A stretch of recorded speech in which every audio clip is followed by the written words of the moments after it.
হ্যাঁ বাবা, আমি সবটা সামলানোর চেষ্টা করছে।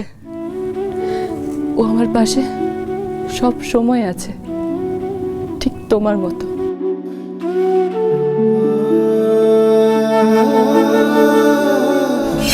আঙ্কেল, ডক্টর স্ট্রেসের কথা বলছিলেন বলেই জিজ্ঞেস করছি। জেনারেল স্ট্রেস ছাড়া অন্য কোনো ব্যাপার কি আপনাকে ট্রিগার করেছিল?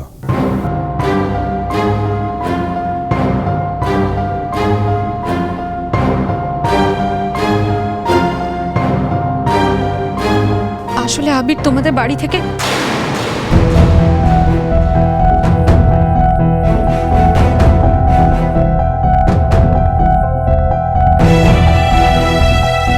আঙ্কেল,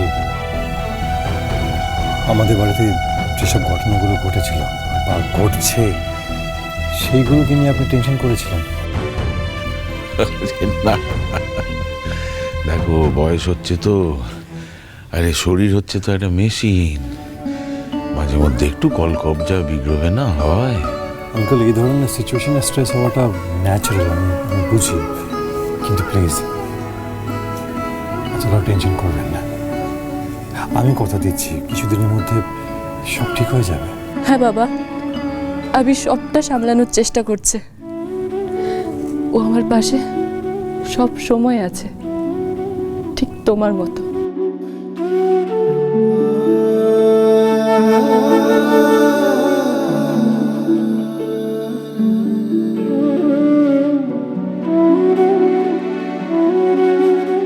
আমরা একসাথে বাড়ি সবটা সামনে নেব, আপনারা এতটা প্রেশার নেবেন না।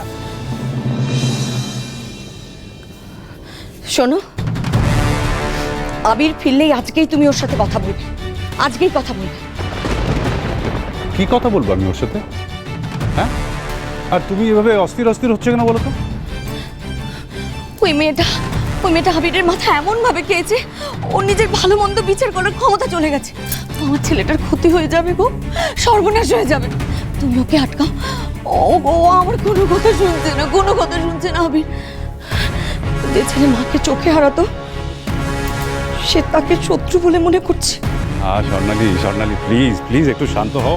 হ্যাঁ, একটু ব্যাপারটাকে বোঝার চেষ্টা করো। দেখো, তুমি যদি এত ইমোশনাল হয়ে পড়ো তাহলে কিন্তু চলবে না। শোনো, যে ছেলেকে তুমি মানুষ করেছো, সে ছেলের উপর একটু ভরসা রাখার চেষ্টা করো। হ্যাঁ, এই ব্যাপারটা নিয়ে আমিও বেশ কিছুদিন ধরে ভাবছি। কি ভাবছো তুমি? হ্যাঁ বলো, কি ভাবছো? আচ্ছা, পেখমকে তোমার খারাপ নাই বলে মনে হয়? আরে আমি জানি প্রথম দিন থেকেই তোমার এই বিয়েটা নিয়ে কুতকুতানি ছিল, তা সত্ত্বেও সবার পরামর্শ নিয়েই বিয়েটা দেওয়া হয়েছে। তারপর বাড়ির প্রত্যেকটি মানুষ ওকে দেখেছে, পছন্দ করেছে, তারপর এই বিয়েটা হয়েছে। তারা কি সবাই ভুল করবে? আর তুমি বলো, পেখম কেনই বা অকারণে অন্য একজনকে অপবাদ দেবে? আমি তো বিশ্বাসই করতে পারছি না, ওই মেয়েটাকে বিশ্বাস করে তুমি ওর হয়ে আমার কাছে সাফাই গাইতে এসেছো। পেখমকে বিশ্বাস করার থেকে এখন আমাদের মেয়ের ভবিষ্যৎ নিয়ে ভাবতে হবে। সন্ন্যাসী,